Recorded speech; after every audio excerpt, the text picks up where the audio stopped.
So this is one tip that we do every year, and I got smart by it maybe the past 3 years, because what would happen is starting season would come around and we're ready to start our plants, and no store would have garden soil anywhere, so or potting soil. So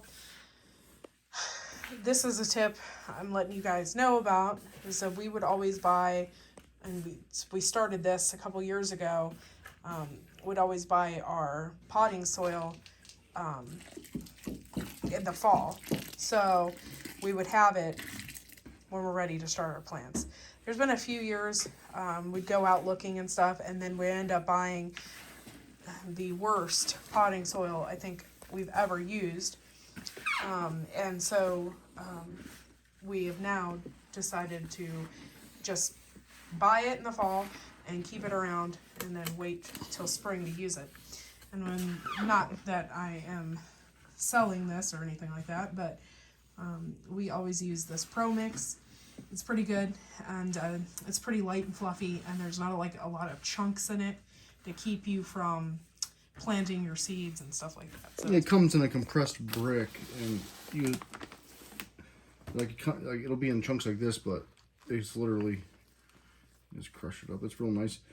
Right now I'm just pre-moistening the soil. Yes, because we also, that's another tip I guess you would say, is when we're planting, before we'd put dry soil in these little, we have like these little cells, and we'd put dry soil in there. Well, then it'd take 45 minutes for the water to soak up through.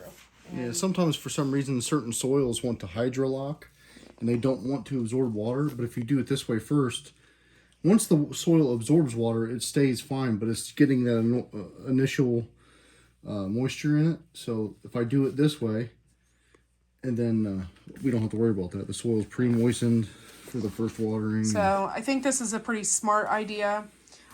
So we water the soil before we put it in the cells. It makes a heck of a lot of sense to do it that way. And so, yeah, and, you know, buying your soil in the fall and keeping it in the garage or barn or whatever until you can use it again is probably the best bet, because usually around this time, for some reason, there's like no soil to be found. And I know a few times in the past we just had a really heck of a hard time trying to find it. So yeah, we have a bag of it's right over there, you can show it, but I would recommend never using that. where is it? Right there on the floor. Yes, this right here. This is probably the worst garden soil or potting soil, seed starting stuff that we have ever used. It's like mulch. It would just float. Well, it's just full of chunks. Yeah. So I highly suggest never getting that. I don't even know who makes it. The one that makes the mushroom things. Yeah. So, not good stuff. Not good at all.